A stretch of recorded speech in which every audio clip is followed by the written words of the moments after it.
Wasim Akram has apologized to the medical fraternity for calling hospitals slaughterhouses. However, much before the apology, the verdict had been given against the doctors both by the inquiry committees and the media.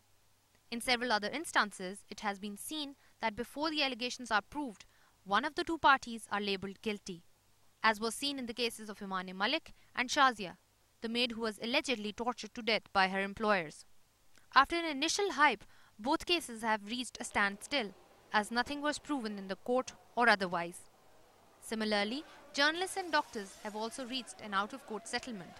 And while the role of media has been criticized by many, the parties concerned have also come under fire. Doctors in particular have been criticized for indifference and incompetence by the people in particular. 99% of doctors are extremely dedicated and work very hard. 1% of miscreants you'll find anywhere and everywhere. We've never had a word of appreciation ever. I mean, not that I remember in my whole 35 years of service that anybody ever appreciated what I was doing good.